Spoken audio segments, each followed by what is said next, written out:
Hola, hola, hola. Ya vamos a comenzar la siguiente sesión, así que si dejamos los debates para el break. Sí, a ustedes lo estoy mirando. No, no se preocupen. Bueno. Entonces nuestra siguiente charla, Jaguares y Serpientes, va a estar a cargo de Nicole Franco León. Nicole es una ingeniera geógrafa y ambiental, apasionada por la visibilidad y conexión de datos geográficos. También ella es parte de PyLadies Colombia y futura Pythonista. Entonces le damos un fuerte aplauso para que comience su charla. Bueno, buenas tardes a todos. Muchas gracias por estar acá. Yo sé que ya en poco tiempo empieza el almuerzo, todos empezamos a tener un poquito de hambre y a planear nuestra tarde, pero vamos a disfrutar esta charla. Entonces vamos a hablar sobre jaguares y serpientes. Como dijeron previamente, mi nombre es Nicole Franco León, soy de Colombia, de la capital de Bogotá, ingeniera geógrafa y ambiental. Tengo una especialización en gestión social y ambiental. Piloto dron, certificada por la Aeronáutica de Colombia. Y en cualquier red que se quieran imaginar, me van a encontrar como Nicole Frale. Entonces, por ahí me pueden encontrar.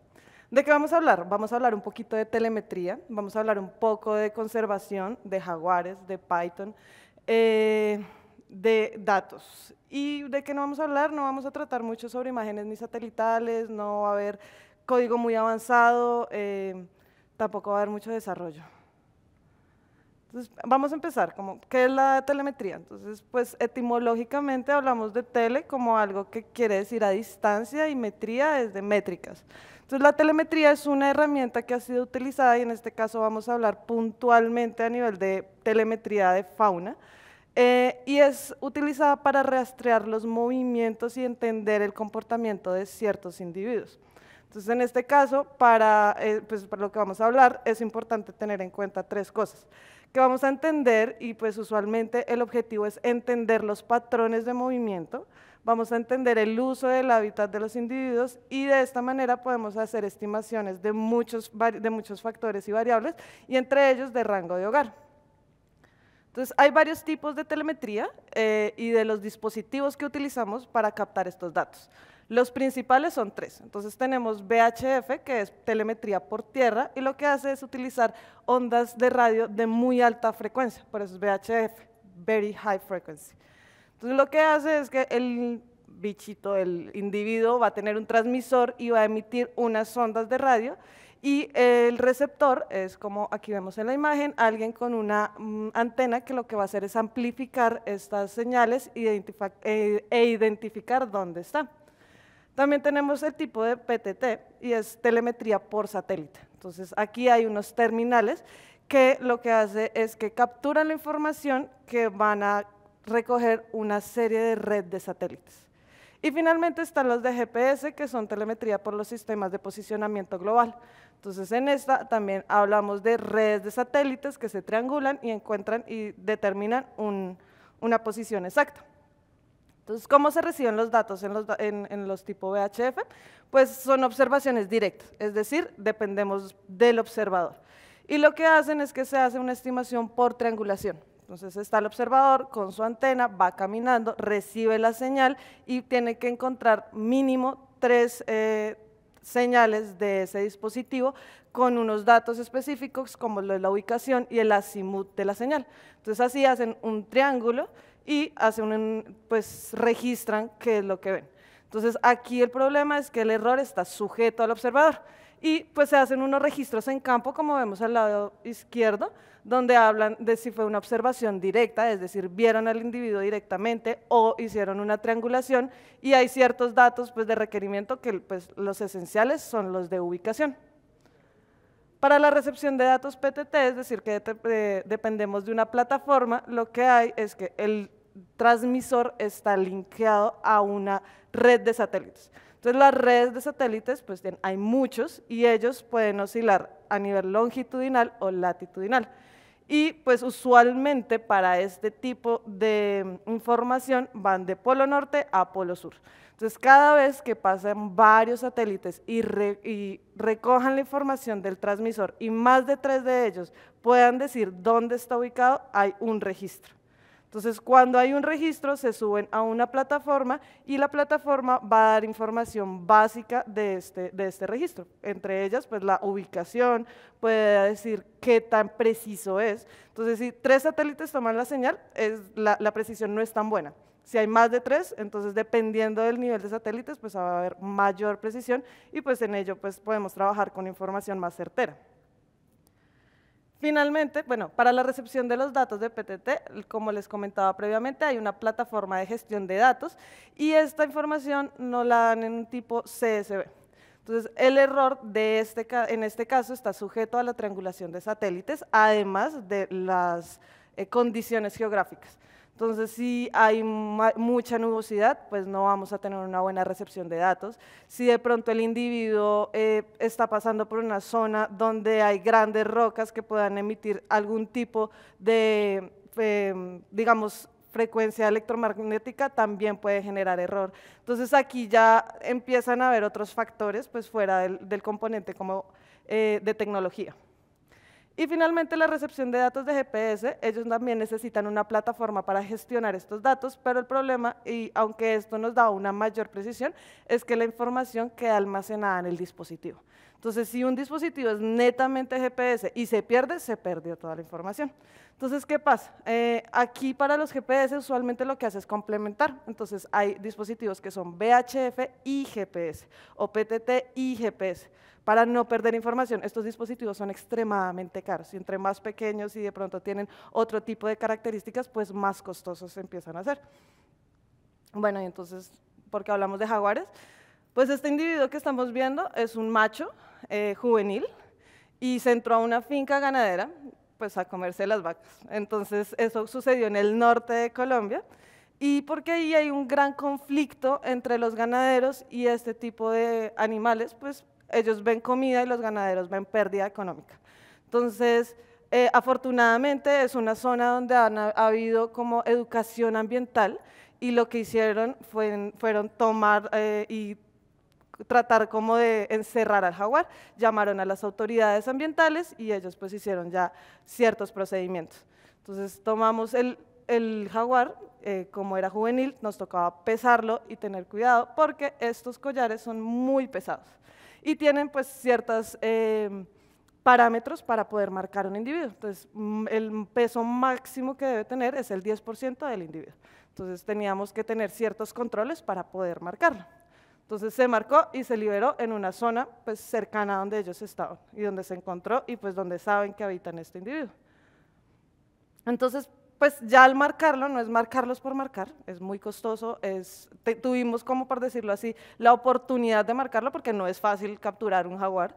Entonces empiezan a plantearse ciertas cosas, como sobre el individuo, cómo usa el hábitat, su comportamiento y cómo se puede mover. Bueno, ¿y las serpientes? Entonces aquí vamos a hablar de dos, digamos, herramientas que vamos a abarcar y que pueden ser muy útiles. El primero son los geopandas. Entonces, GeoPandas lo que hace es un paquete que nos permite ampliar los tipos de datos utilizados. Eso es como utilizar los pandas y ya darles una opción de forma, y con ellos, cuando ya se les da forma, se pueden hacer operaciones espaciales de tipo geométrico. Aquí lo que hacemos es que, bueno, GeoPandas está basado en Fiona y en Matplotlib. Entonces, Fiona transmite datos de características simple hacia y desde los sistemas de información geográfica. Y pues ya Matplotlib lo que hace es crear visualizaciones estáticas de lo mismo. Entonces, aquí para instalarlo, pues desde Conda Install y GeoPandas. ¿Qué pasa con los GeoPandas? Pues ellos lo que hacen es darnos una posición X y Y, básicamente trabajan netamente 2D. Entonces, por ello, podemos también utilizar los sistemas de información geográfica. Hay dos plataformas principales, está la de software libre que es QGIS, ayer de hecho hubo una charla muy interesante sobre ello, y pues está el componente que es PyQGIS, y también tenemos una plataforma paga que es de ArcGIS Pro, que es de Esri, y pues su componente es ArcPy. ¿Por qué estamos utilizando ArcPy? Porque a nivel gubernamental nos piden y nos solicitan que todos los procesos sean con esta plataforma. Entonces, por eso hoy vamos a hablar sobre esta plataforma. Entonces, ¿qué nos permite este paquete? Este es un paquete de ArcGIS Pro y nos permite hacer un análisis de datos geográficos, pueden haber también una conversión de estos mismos datos y se pueden gestionar. Y pues si ya son muchos procesos, pues se pueden hacer una automatización de ciertos procesos. Entonces, lo primero que podemos hacer, y dependiendo del tipo de investigación y cómo vayamos a trabajar, si en tiempo, versiones y demás, se pueden crear entornos. Hay dos opciones. Tenemos la versión desde la plataforma que es ArcGIS Pro. Lo que hacemos es que ellos tienen un gestionador de paquetes y lo que hacen es duplicar el paquete. Entonces, cuando lo duplican, pueden darle ciertas características y cuando le dan las ciertas características, pues ahí ya dicen versiones, paquetes que vayan a instalar y demás. Pros, pues es mucho más fácil, no van a pelear tanto con, digamos, cuando instalan y miran toda la parte de ambientes. Contra, pues un poco limitado, no es tan fácil de pronto darle ciertas características que nosotros deseamos. Y podemos hacerlo desde la terminal, entonces damos conda create name y el nombre del ambiente de nuestro entorno, lo activamos previamente para después instalarle el componente de ArcGIS. Y pues posteriormente podemos hacer la instalación de nuestro paquete de ArcPy. Entonces, usualmente está predeterminada en ArcGIS. Entonces, si ya instalamos el paquete y el ambiente, el entorno de Esri, pues ya vamos a tener el ArcPy. Pero si no, por alguna razón, o de pronto estamos trabajando en un entorno con una versión pasada que no lo incluye, lo podemos instalar como conda install y la versión del ArcPy que necesitemos. Entonces, vamos a entrar un poquito más en campo.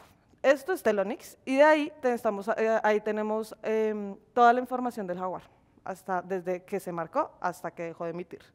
Entonces, como ven aquí, tristemente tenemos un corazón con una X, es decir, ya no tenemos más registros del individuo. ¿Y cómo nos da los datos Telonix? Pues tenemos, como les decía previamente, datos separados por comas. Entonces, pues esto no nos puede decir mucho, o depende de cómo lo vayamos a trabajar. Pero pues tenemos un mapa y podemos visualizar esta información.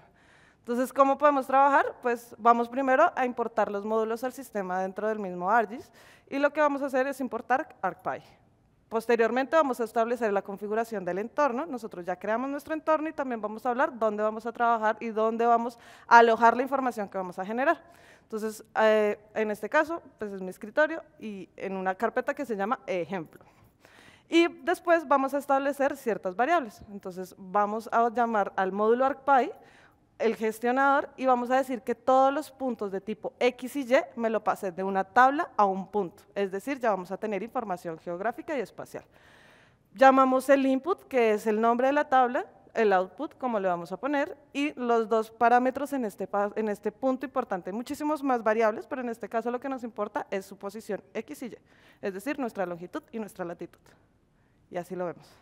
Entonces, así termina siendo nuestra, aquí vemos ya en dónde empieza a moverse.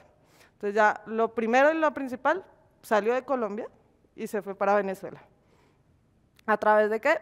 Pues de la cordillera. Entonces podemos darle un poquito más de zoom y vemos que está en la serranía del Perijá. Entonces esta es una zona protegida, afortunadamente.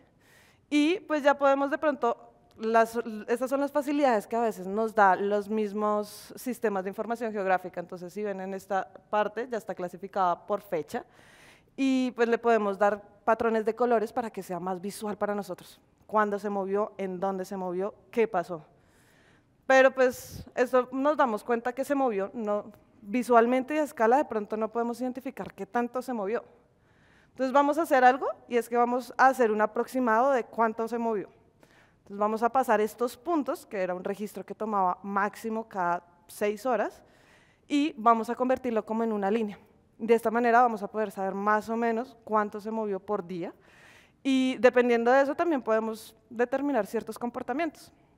Lo que hacemos es, vamos a correr todos los puntos a línea, volvemos a llamar ArcPy, gestiona puntos a línea, y lo que vamos a hacer es, primero le ponemos un input, nuestros puntos, el output, que van a ser cómo queremos verlos.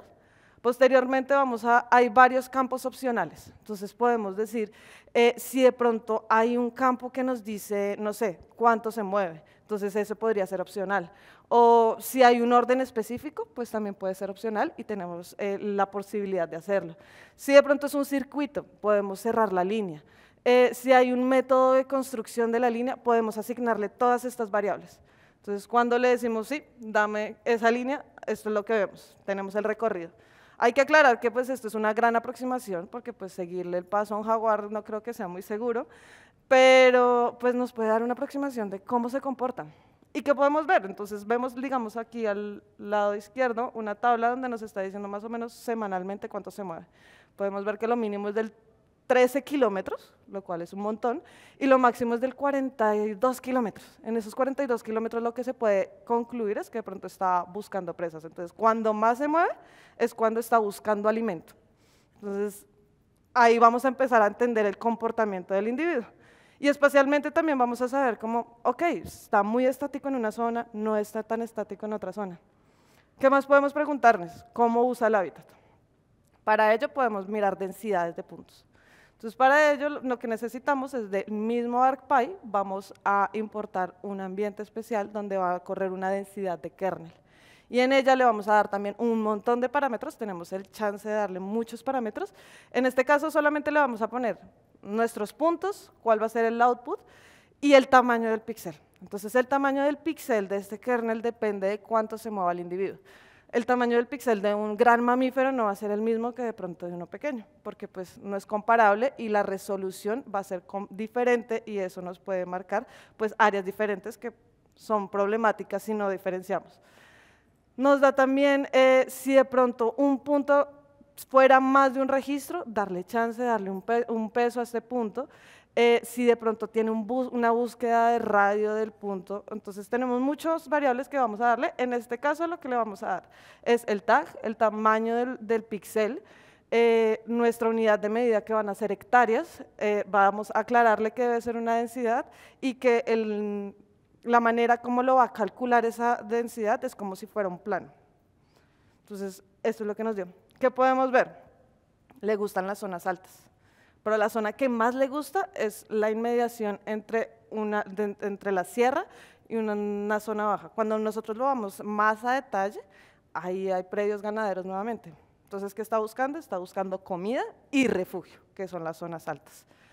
Esto también nos puede mostrar algo que ya les comento. Entonces, ¿qué podemos ver en todo este pequeño análisis?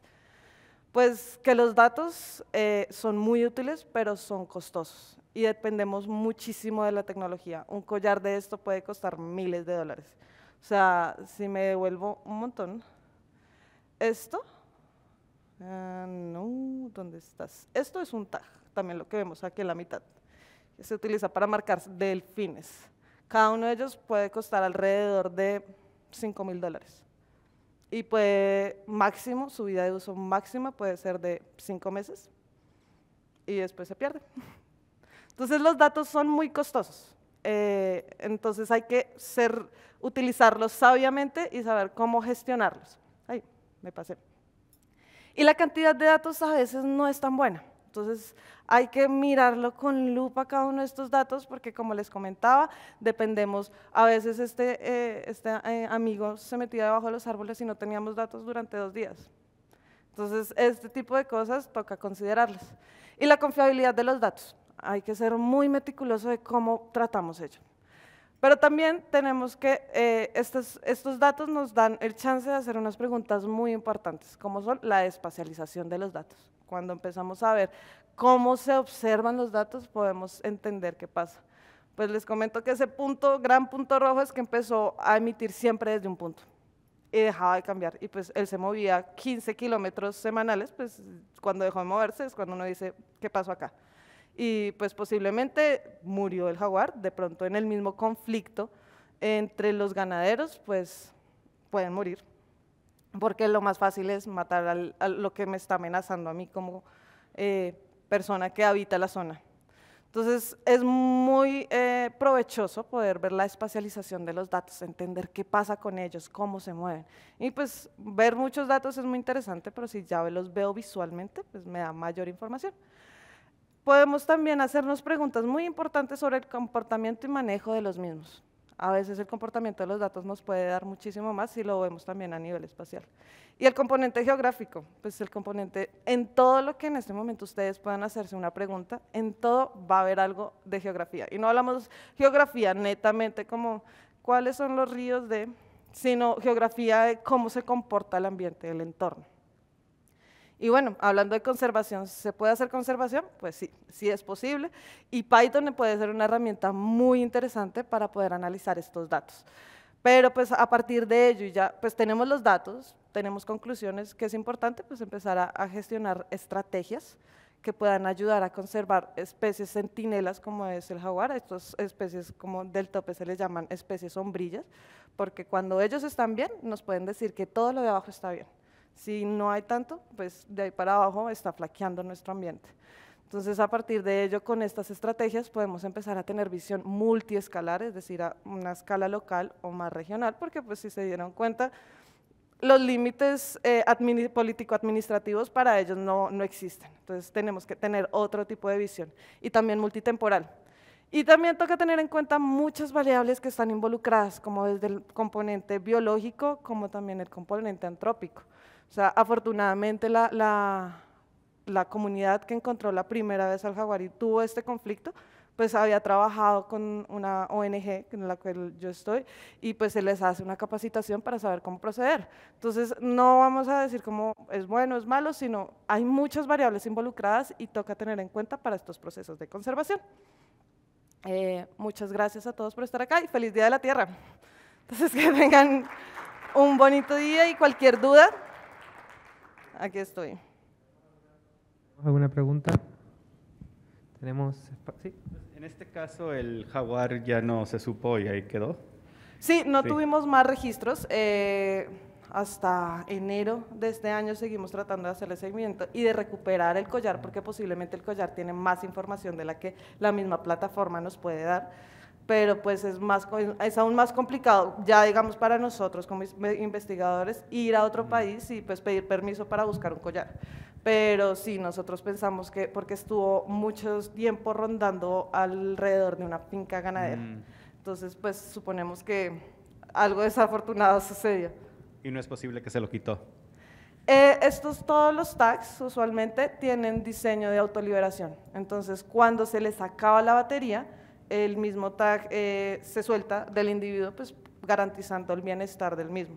Entonces, pues duró aproximadamente 5 meses con el collar y este tiene una proyección de mayor de 1 año de duración de la batería. Y no era tan posible que se lo quitara porque, o sea, estaba el collar emitiendo y cuando usualmente se suelta es porque ya deja de emitir. Entonces seguía emitiendo exactamente en la misma posición geográfica. Entonces por eso es nuestra suposición. Gracias. No hay problema. ¿Qué tipo de preguntas pudieron contestar con estas descripciones? No sé si, y esa es una, ¿no? Por la parte de la descripción, a ver, y no sé si sobre eso hicieron alguna cosa encima para predecir o hacer algún modelo, no sé. Sí, sí, Se me hace interesante porque, digo, en la parte de la conservación, ¿no? De los animales y conocerlos mejor, ¿no? O sea, creo que es bien interesante poderles poner estos sensores, ¿no? Entonces, digamos, el beneficio último de todo esto, ¿por dónde iba también, no? Sí. Entonces, inicialmente, pues, ha sido entender cómo usan el hábitat para saber puntualmente qué zonas se pueden conservar. Entonces, el uso principal de ellos, o al menos de él, entendimos que eran zonas altas y que tenían alto nivel de, digamos, cobertura vegetal. Entonces, ya aprendimos pero que estas zonas principalmente, pues, son de refugio. ¿Por qué? Porque entonces ahí empezamos a tener también iniciativas y es una iniciativa pues que en Bogotá, en Colombia, estamos tratando de implementar fuertemente y son de iniciativas antidepredación. Entonces, ¿qué es? Que pues de pronto tienen su predio ganadero, que tengan ciertas estrategias para que no les sea tan fácil acceder. Entonces, digamos, si se identifica que hay un predio que está cerca de un área con gran altitud boscosa, pues sabemos que probablemente son zonas de alta probabilidad de ataques de jaguar. Entonces allí empezamos a implementar ciertas estrategias para que no suceda y si suceda, pues ya es como que de pronto el jaguar, hay cercas eléctricas de bajo choque, pero que pues si sienten electricidad se alejan. Porque lo que pasa es que ellos tienen disponibilidad de alimento, pero pues es más fácil tener una vaca, cazar una vaca que tienen ahí a buscar cualquier otra presa. Entonces hay ciertas medidas para que este conflicto disminuya. A nivel de conocimiento, aprendimos cuánto se movía, no sabíamos cuánto se movía un jaguar en cierto rango de tiempo, pues es que no es tan fácil calcularlo, entonces aprendimos cuánto se movía, pero digamos, esto está sujeto a que es un macho y es juvenil. Entonces usualmente en los mamíferos, usualmente los machos son los que más se mueven. Digamos, esto fue algo que también entendimos en los delfines de río, que son los que marcamos con los otros tipos de tag. Los machos son los que más se mueven, las hembras tienden a ser más estáticas. Entonces, como este es nuestro primer caso que entendemos, que tuvimos con éxito de marcar un gran felino, pues entendimos que se mueven mucho, se mueven, digamos, que busca una presa 40 kilómetros en una semana, es un montón, porque ellos usualmente no comen todos los días, digamos, como nosotros. Entonces aprendimos más o menos cuánto se movía, cuáles eran las zonas que prefería ubicar, y hay algo que se llama coberturas de la tierra. Nosotros aquí, pues en Latinoamérica, utilizamos una metodología que se llama Corin Land Cover.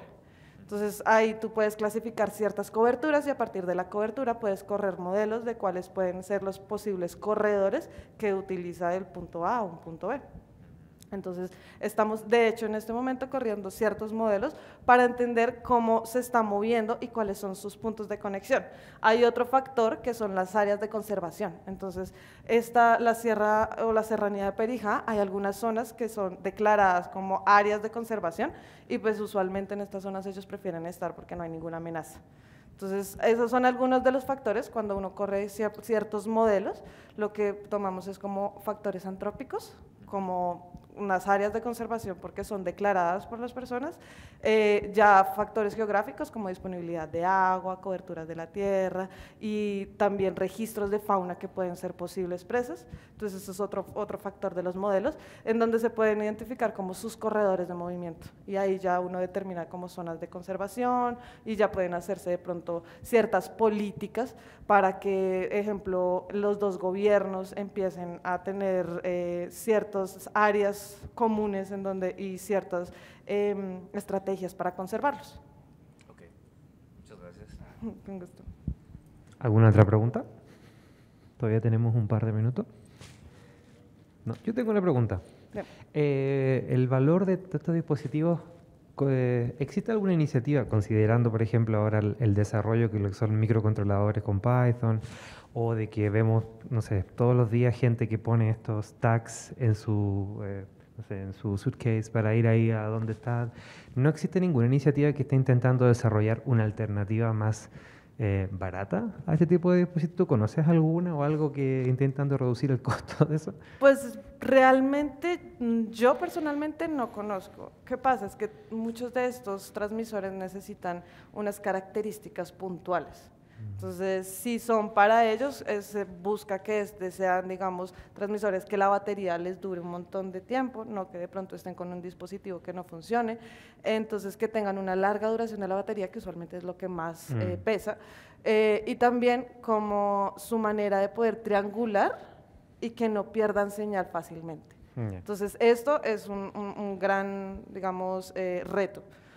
Hay otras características, digamos, como en otro tipo de tags, que pueden ser que puedan resistir el agua y el aire y se activen con ello.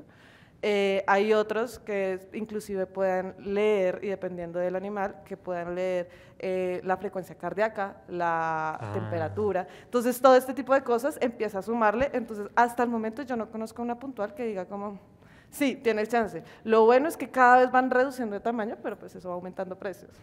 Entonces... Muchas gracias. ¿Otra pregunta? ¿Sí? Ok. No. Gracias.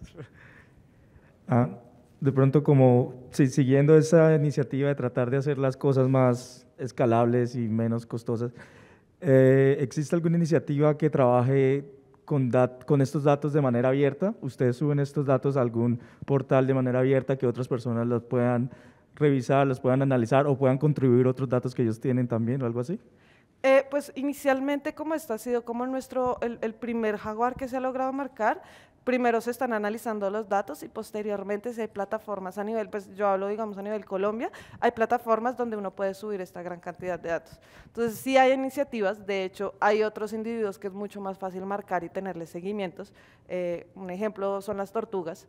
Entonces, hay varias tortugas. Ahorita en Belice se está haciendo un proyecto de marcar unas tortugas para saber cómo es su migración y su proceso, pues también para conservarlas. Y esta información sí está en la red. O sea, usualmente tienes que pedirles como permiso a los dueños, como, hey, voy a utilizar tus datos para esta investigación, pero están abiertos. Y se puede trabajar tanto en ArcGIS, digamos, como en QGIS, que QGIS también nos muestra un sinfín de posibilidades como para trabajarlos. Pero también depende mucho, digamos, de la organización, y aparte de la organización, quién los está financiando, y pues ahí empieza a... Pero sí, usualmente hay muchos datos que son abiertos, digamos, este por el momento no está público por lo mismo, porque hasta ahorita como que estamos corriendo modelos y entendiendo, pero pues depende también mucho de cada una de las, digamos, de las fundaciones y de las instituciones que gestionan esta información. Bueno, y ya por el tema del tiempo, le damos las gracias a Nicole por la charla. Gracias a todos. Y recuerden que ahora luego del almuerzo seguimos con las charlas de nuevo últimamente. Y para la gente que no sabían, va a haber una última charla el día domingo, que se movió desde ayer a las 2 de la tarde, así que si quieres más charlas el día domingo, habrá una a la 1 de la tarde y pueden mirar el schedule pronto que va a estar actualizado. Y eso, nos vemos pronto.